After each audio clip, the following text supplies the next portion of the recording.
നമസ്കാരം. ഈ നാടിന്റെ മുഴുവൻ പ്രേക്ഷകർക്കും ഈ നാടിന്റെ ഏറ്റവും പുതിയ എപ്പിസോഡിലേക്ക് സ്വാഗതം. രാമന്തളിയിലെ ശ്രീ ശങ്കരനാരായണ ക്ഷേത്രത്തിന്റെ തിരുമുറ്റത്തേക്കാണ് ഇന്ന് ഈ നാട് എത്തിയിട്ടുള്ളത്. ഭാരതത്തിൽ സ്ഥിതി ചെയ്യുന്ന ശ്രീ ശങ്കരനാരായണ ക്ഷേത്രങ്ങളിൽ ഏറ്റവും വലുതാണ് രാമന്തളിയിലെ ഈ ക്ഷേത്രം. അതുപോലെ തന്നെ ഉത്തര മലബാറിലെ 5 മഹാക്ഷേത്രങ്ങളിൽ ഏറ്റവും പ്രസിദ്ധമായ ഒരു ക്ഷേത്രം കൂടിയാണ്. ഈ ക്ഷേത്രത്തിന്റെ വിശേഷങ്ങളാണ് ഇന്ന് ഈ നാടിലൂടെ കാണിക്കുന്നത്.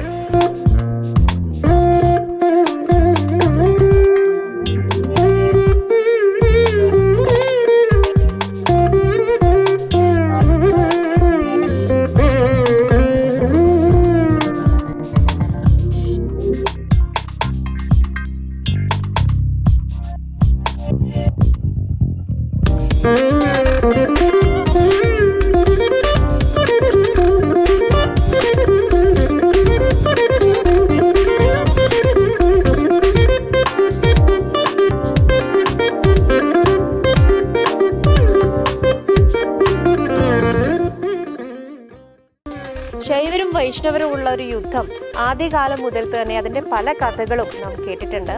എന്നാൽ ശിവനിൽ നിന്ന് വിഷ്ണുവോ വിഷ്ണുവിൽ നിന്ന് ശിവനോ വേർതിരിച്ച് കാണാവുന്നതല്ല എന്ന് തന്നെയാണ് ശങ്കരനാരായണ രൂപം ദർശിക്കുന്ന ആർക്കും മനസ്സിലാക്കാൻ കഴിയുന്നത്.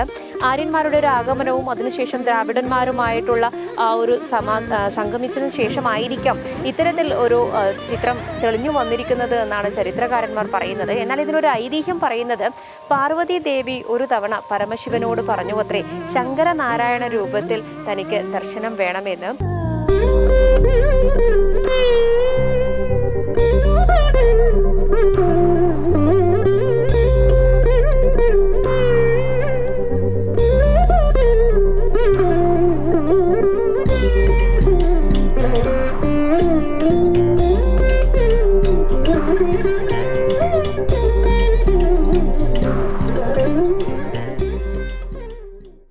ശങ്കരനാരായണ രൂപത്തിൽ കാണണമെങ്കിൽ പുന്നഗാവനത്തിലേക്ക് പാർവതി ദേവി പോകണമെന്നും അവിടെ എന്ന പേരിൽ താമസിച്ച് കർക്കിടക മാസത്തിൽ 9 ദിവസം തപസ് ചെയ്യുകയാണെങ്കിൽ ശങ്കരനാരായണ രൂപത്തിൽ പ്രത്യക്ഷപ്പെട്ടുകൊള്ളാമെന്ന് പരമശിവൻ ദേവിയോട് പറയുകയും ചെയ്യുന്നു.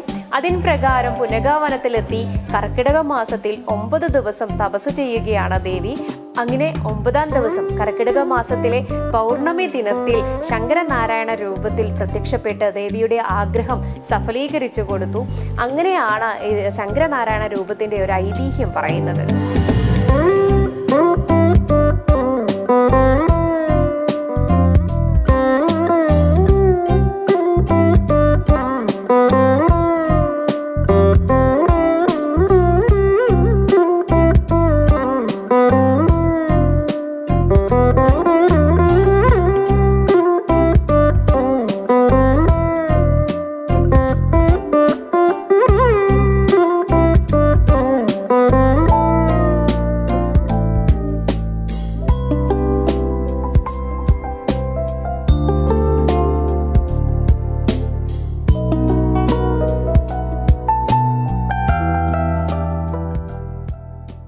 പരശുരാമനാലാണ് ഇവിടെ പ്രതിഷ്ഠ നടത്തിയത് എന്നാണ് വിശ്വസിക്കപ്പെടുന്നത്.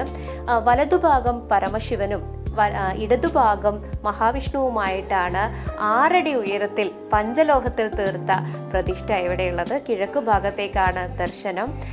സന്താനലബ്ധിക്കായാണ് ഏറ്റവും കൂടുതൽ ആളുകൾ ഇവിടെ വന്ന് പ്രാർത്ഥിക്കുന്നത്. വലിയ വട്ടളം പായസമാണ് സന്താനലബ്ധിക്കായി ഇവിടെ ഏറ്റവും വലിയ പ്രാർത്ഥനയും വലിയ വട്ടളം പായസം തന്നെയാണ്. പിന്നീട് ഇവിടെയുള്ളത് കദളിപ്പഴം കൊണ്ടുള്ള അർച്ചനയാണ്. അതിനായി കദളിപ്പഴം ഇവിടെ നാലമ്പലത്തിനകത്ത് തന്നെ സ്വയമേവ കദളി വാഴകൾ ഉണ്ടാകാറുണ്ട് എന്നും അതുകൊണ്ട് പഴയ പാട്ടുകളിലൊക്കെയും അല്ലെങ്കിൽ വാമൊഴിയായി വരുന്നതൊക്കെ ഈ ക്ഷേത്രത്തെ കദളി വനം എന്നുകൂടി വിളിക്കാറുണ്ട്. ഇവിടെ കദളി വാഴകൾ സ്വയമേവ ഉണ്ടാവുകയും ഇവിടുത്തെ അർച്ചനയ്ക്ക് വേണ്ടി കദളിപ്പഴം ഇവിടെ തന്നെ ഉണ്ടാകുന്നു എന്നാണ് പറയപ്പെടുന്നത്. അത്തരത്തിൽ ഒരുപാട് കാര്യങ്ങളിൽ വലിയ പ്രത്യേകതയാണ് ഈ ക്ഷേത്രത്തിനുള്ളത്.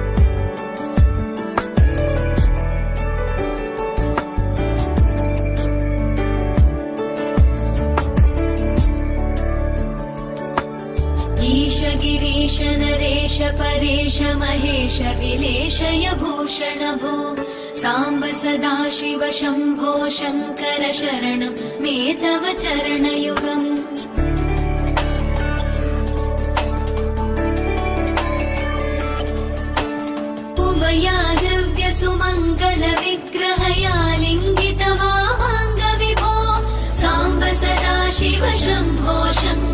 शरणं मे तव चरणयुगम् दूरीकुरु मामज्ञमनाथं दूरीकुरु मे दुरितं भो.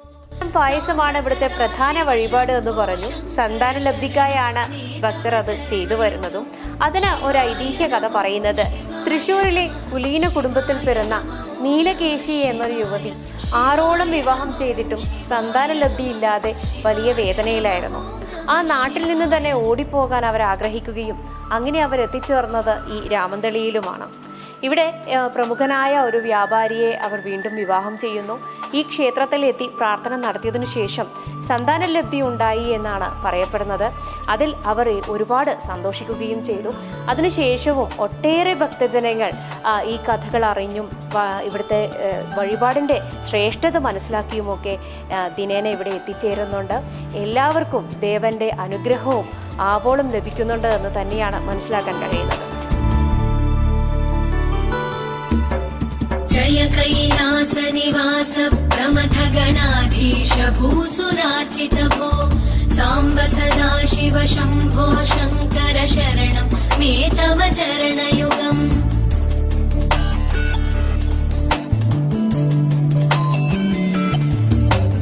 जनुतक जङ्किणु जनुतक किटतक शब्दैर्नटसि महानट भो साम्ब सदा शिव शम्भो शङ्कर शरणं मे तव चरणयुगम् धर्मस्थापन दक्ष द्रक्ष गुरो दक्ष यज्ञ शिक्षक. ചരിത്രപരമായും ഏറെ പ്രാധാന്യമാണ് ഈ ക്ഷേത്രത്തിനുള്ളത്.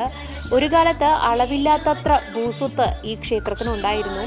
അന്ന് മൂഷിക രാജവംശത്തിന് കീഴിലായിരുന്നു ക്ഷേത്രം സ്ഥിതി ചെയ്തിരുന്നത്.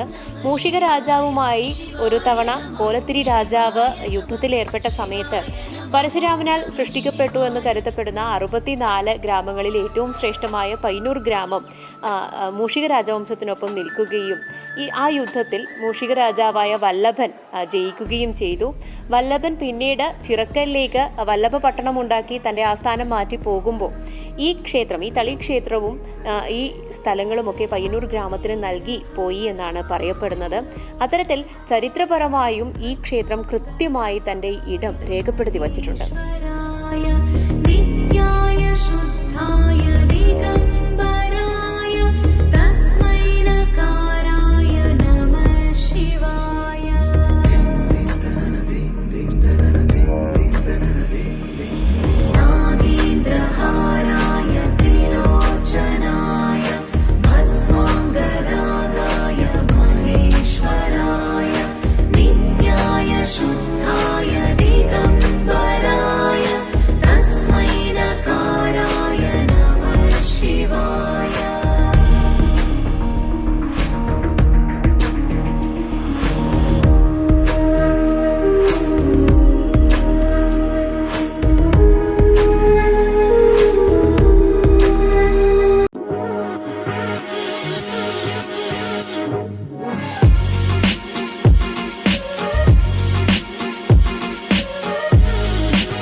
രാമന്തളി ശങ്കരനാരായണ ക്ഷേത്രത്തിന്റെ നല്ല കാഴ്ചകളിൽ നിന്നും ഈ നാട് ഇന്നേക്ക് വിട പറയുകയാണ്.